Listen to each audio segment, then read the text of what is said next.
Alright guys, back for another vlog. Let's talk about it. Things have been slow. Haven't been doing much shooting. Tomorrow, I have my first shoot in literally a month, so very happy to do that. You'll see me here packing up. Tomorrow's job doesn't require any of my equipment, just my labor, working in a studio tomorrow. So tomorrow, I'm a camera operator. I don't need to bring any equipment. I like to keep a little fanny pack with random stuff, hex tool, flashlight, mini gaff tape, Sharpie, camera sensor, swab, little spike tape, got some lens wipes going, cable ties, like rubber, bendy. Pack these two in here too. I have a Leatherman on me as well, and I think that's good. So yeah, I just want to talk about what are you guys doing during slow season? For me, I like going home, seeing my family. I'm only like an hour outside of where I grew up. Also trying to go to the gym a good bit. Besides that, I cut a new reel. I also made a video breaking down my new reel, so go check that out if you haven't already. I haven't really been doing a bunch of reaching out in a while. I use websites like Staff Me Up, Production Hub, Upwork, and some others, but I decided since I cut a new reel, I'm just going to send it to a bunch of new production companies. I've made a couple of contacts, some leads, hopefully some new business will come of that. While I might not be working, I still need to make money, and one way I do that is by renting my gear out. First right here, my Carl Zeiss Sienna set, rents for $100. I rented it out last minute. Truthfully, it's been getting more use from other people. I just have not really been using it. It's a cool, fun set, but for what I do work-wise, a lot of the time it doesn't really call for it. So that rental was on Sugarcard. This rental I'm prepping is for a friend. He wants to rent out a bunch of lights, flags. So just kind of prepping that right here. Nanlite 720B, 300B, a tube light, some stands, a boom pole. The thing with, renting gear out is you do have to check and make sure everything works. This feels so good. So I told you guys I really haven't been that busy at all. I haven't had a shoot in like a month. And the past few shoots, I haven't had to bring any gear, which is nice because it's less hassle. I like not bringing gear because then it's just easier for me to just go hop on a subway. No breakdown, no prep, none of that. But the downside of that means I am leaving money on the table. When I am bringing my equipment out, I am going to make a lot more money. That's just, if I'm bringing a camera package out.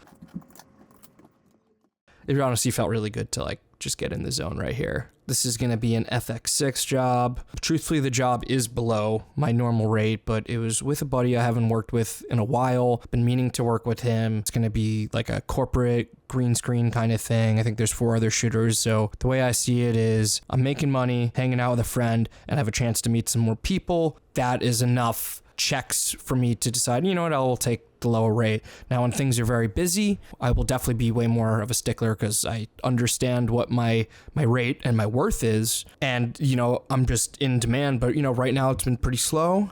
Same thing with a lot of my other colleagues. Truthfully, I don't know the last time I just had a month off of shoots. It's been probably a few years. So not thrilled about that, but I think I've been making some stuff cooking lately. So yeah, there's everything. I got the FX6, all my 3 2.8 zooms, my 35, a couple of filters, a map box, and then got the V-mounts just charging away. So I'm excited to get back to work.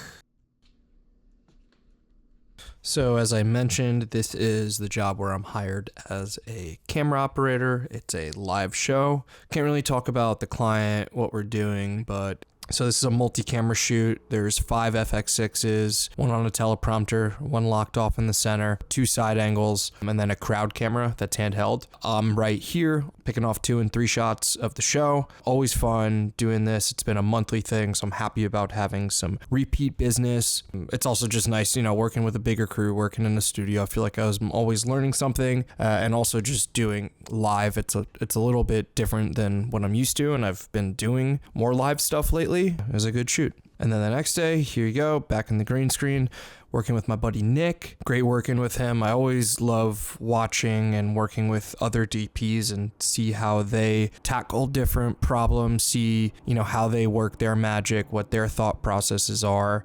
This was, again, a multi-camera FX6 shoot. I've been working in studios a lot more lately, which has been fun. I feel like I've definitely been learning and growing. kind of just again showing the FX6 was a good purchase for me years ago, and even if you don't own the camera, I think it's a good camera to learn how to use because it is a very highly requested camera. I am seeing them on most jobs these days, at least for the stuff that I'm doing at the level at which I'm at with the corporate, the doc, and the branded content stuff that I'm working on. Got another rental. The Carl Zeiss lens is going out. Want the 20. And the 50 mil, both an E-mount, same as my last rental, so I'm gonna put those out. So good to see that people are still wanting to rent these guys. Side money. This is cool. I turned on my LG TV the other day, and why I'm specifying that it's LG is I work on a show that streams on LG, and this came up on the homepage. It just showed up right on my homepage, so I've never had that happen, so that was pretty cool.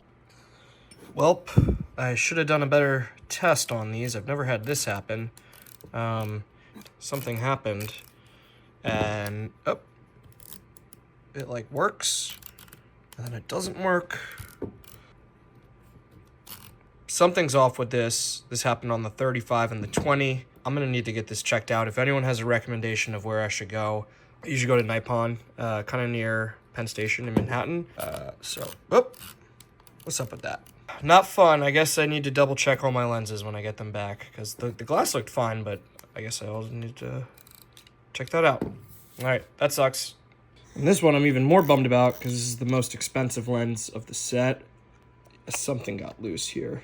This sucks. I'm gonna have to get that fixed. So any recommendations would be greatly appreciated. Yeah, well, I've never seen that happen, so that sucks. I have no idea what I'm gonna do, and I wanna get these fixed, and that's a bummer. I'm walking in between the buildings right now. You can still hear me? Starting to break up. Okay. That was, let me start to walk back. That was a lot of steps though. And we're like between two apartment buildings and you're inside. How does it feel?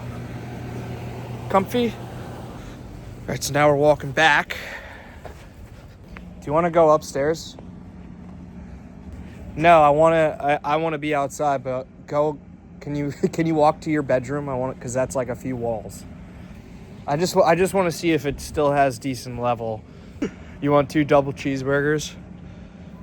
Wow, that's pretty impressive. That's a big brick building, a lot of doors, a lot of walls. All right, I'm coming back inside. All right, so right now I'm in a hotel room. Just got to another shoot outside of the city. The next vlog, I will talk about that, the packing, everything that goes on to it. Hopefully I could do a little bit of vlogging, but finishing up on this, well, they're off right now. One thing I like, I was a little worried, so this is like pretty big over here, but if you want them on, it goes like this, and the light is green, and then when you turn them off, it goes red. So comms on, comms off. You don't have to go all the way back. I was worried about that at first because of this. If I'm being honest, I definitely think the Hollywood ones are a little bit more sleek. They're a little smaller of a profile. Don't feel like they fit like super well. There's a little bit of play. Just kind of comparing them to my experience with the Hollyland ones. But truthfully, I need to get these on set to really give you my final verdict. So I guess I will save that for the next video. Hopefully, if we even use them, that's been kind of the thing. I haven't been able to get them out, but it's cool. You kind of like adjust them or whatever, like that. Put the battery in right here. And it was really easy to connect when I just did a little bit test back there. So yeah, that's about it, guys. Hopefully things start picking up again, and I will catch you in the next one. Peace.